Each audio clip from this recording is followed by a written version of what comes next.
Note करेंगे इसमें, जिस संधारित्र की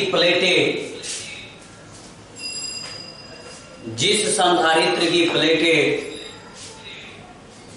गोलाकार होती है, जिस संधारित्र की प्लेटें गोलाकार होती है, गोलीय संधारित्र कहलाता है। गोलीय संधारित्र कहलाता है।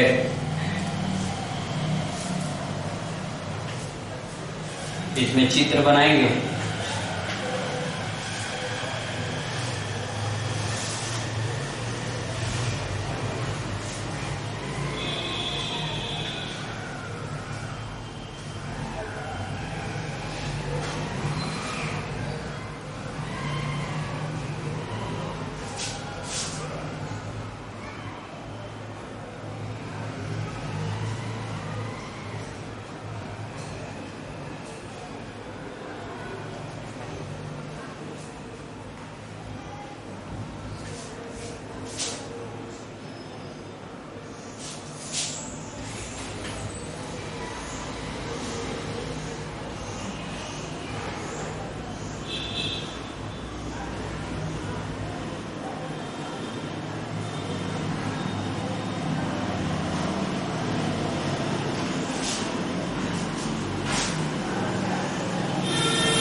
ज्यादा हो गया जी,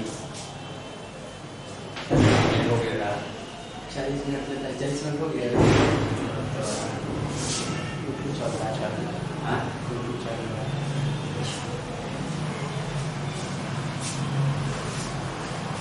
तो चित्र के बारे में आप देख लिए।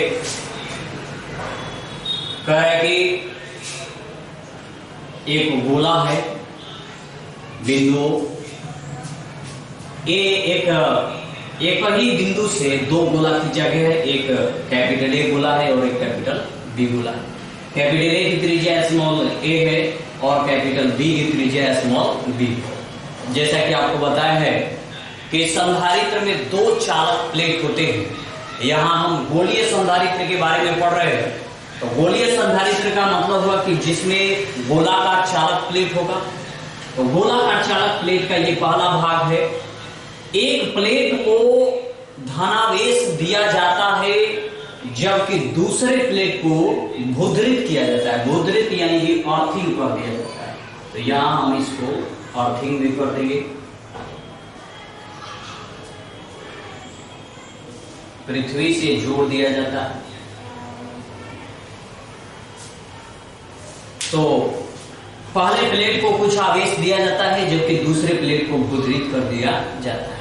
इसमें यह कहा गया कि जब पहला प्लेट को हम प्लस क्यू आवेश देंगे, जब पहला प्लेट को प्लस क्यू आवेश दिया जाता है तो प्रेरण द्वारा गोला बी के आंतरिक पृष्ठ पर माइनस क्यू आवेश आ जाता है।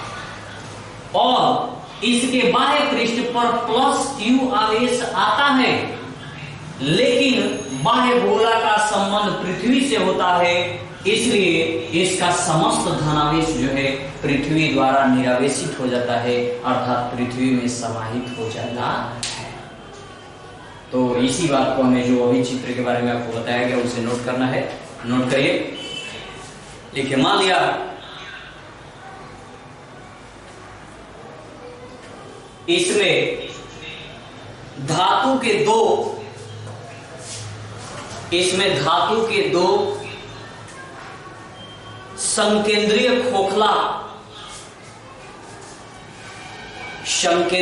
खोखला गोला है,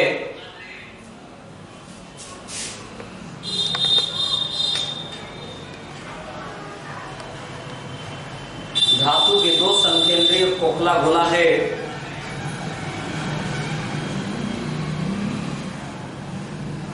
गोला कैपिटल ए की त्रिज्या, गोला कैपिटल ए की त्रिज्या स्मॉल ए तथा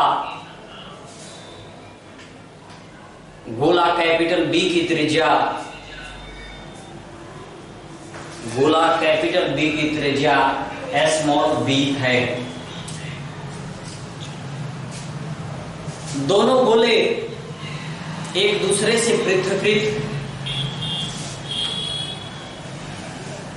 दोनों गोले एक दूसरे से पृथक्कृत है।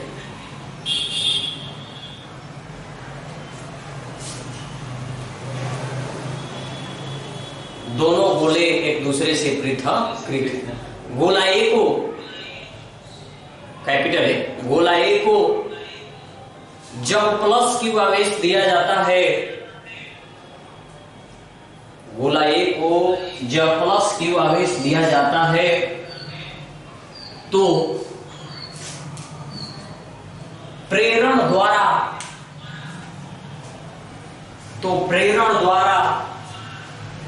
गोला बी के आंतरिक पृष्ठ पर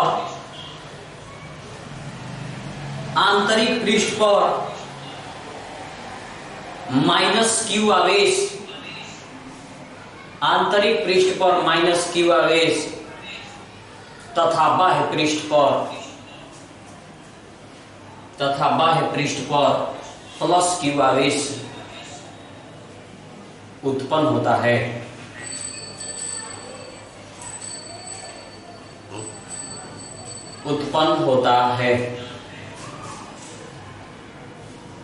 चूंकि बाह्य गोला बी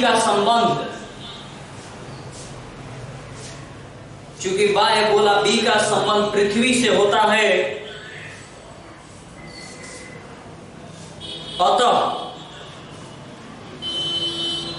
समस्त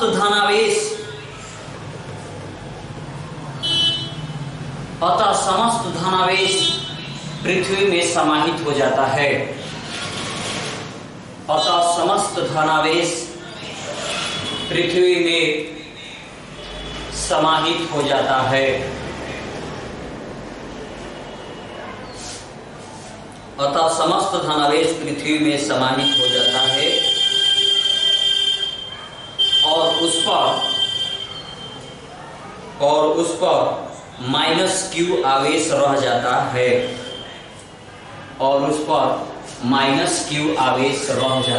है,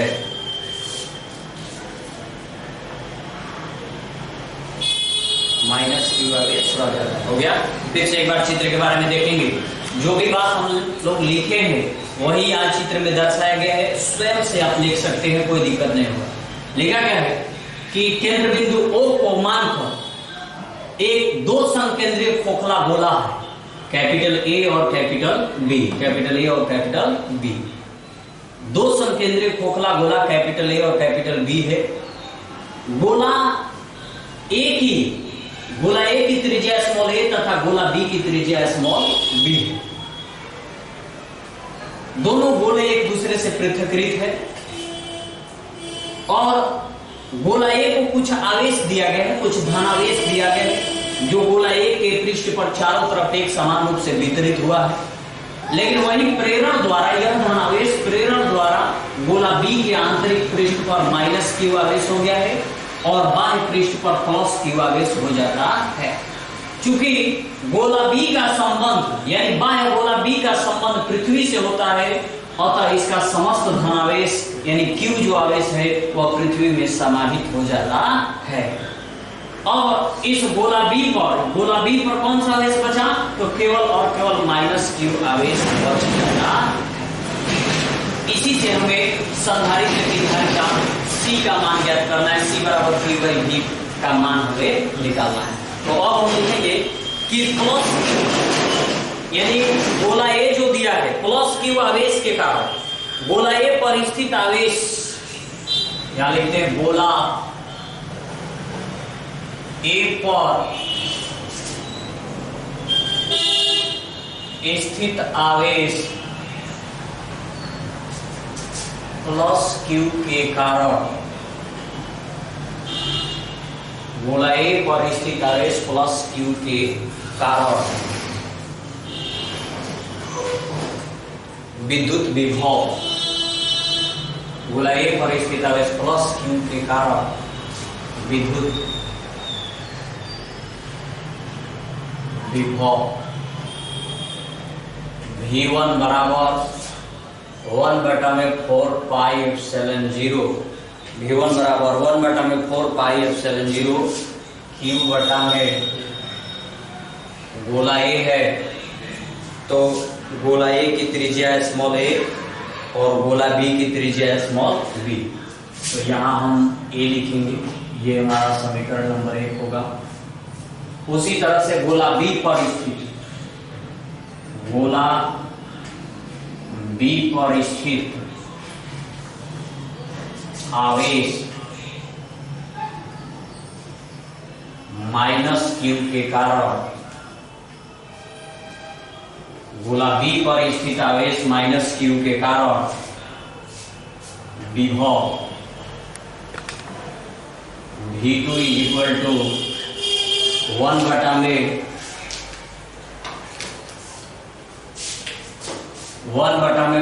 पाई एप्सिलॉन 0 इंटू माइनस क्यू बटा में बी, ये हो जाएगा समीकरण नंबर 2। अब यहां देखना ये है कि गोला ए गोला बी के अंदर है, गोला जो ए है वो किसके अंदर है? बी के अंदर है।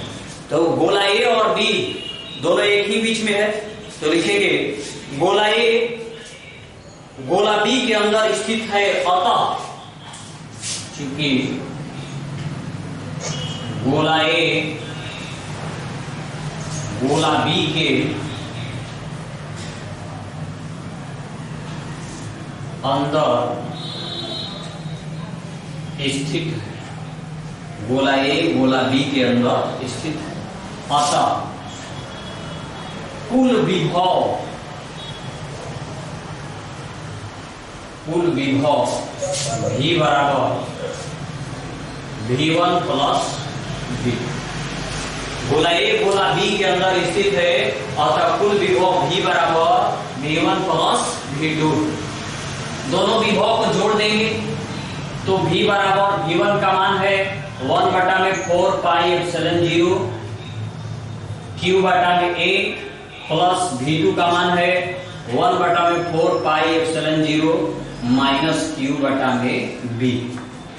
यहाँ धन है तो V इक्वल टू यहाँ जो भी कॉमन होगा Q कॉमन हो जाएगा, दोनों में है, और 1/4 पाई एप्सिलॉन 0 दोनों में है, तो Q बटा में 4 पाई एप्सिलॉन 0 कॉमन हो गया, बचेगा यहाँ 1 में A, बीच में माइनस हो जाएगा 1 में B, ये हो गया। अब क्या करना है? V इक्वल टू Q बटा में 4 पाई एप्सिलॉन 0, Q बटा में 4 पाई एप्सिलॉन 0, इसका एलसीएम करेंगे तो AB होगा और A से कटेगा तो B माइनस A हो जाएगा।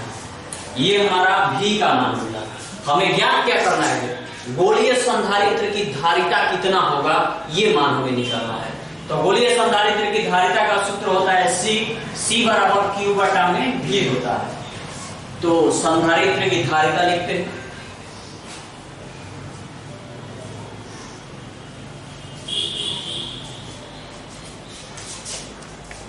लिखेंगे यदि गोलीय संधारित्र की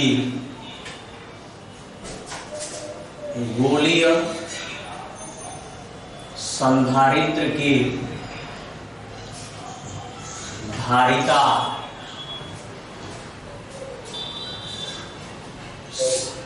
C हो तो C बराबर Q बटा में V। यदि गोलीय संधारित्र की धारिता C हो तो C बराबर Q बटा में V होगा।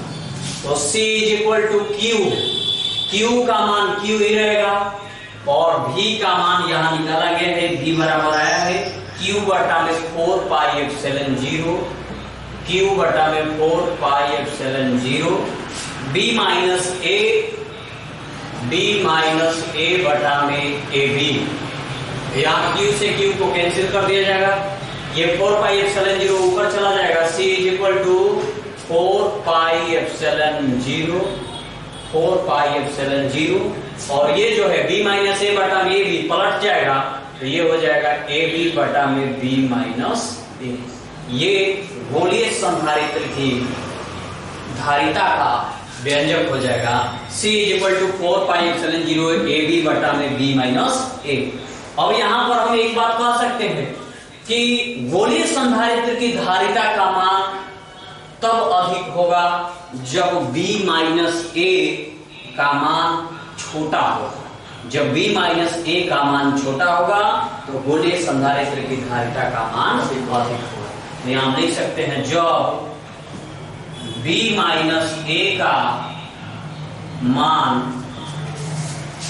छोटा होगा, B माइनस A का मान छोटा होगा तो गोलीय संधारित्र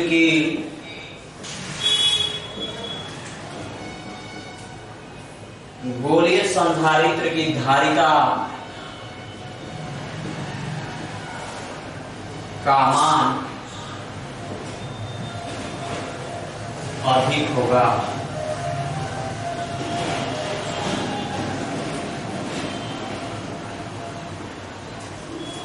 हो गया, इतना ही रहेगा इसमें। सर बोर्ड नहीं दिखाई दे रहा है।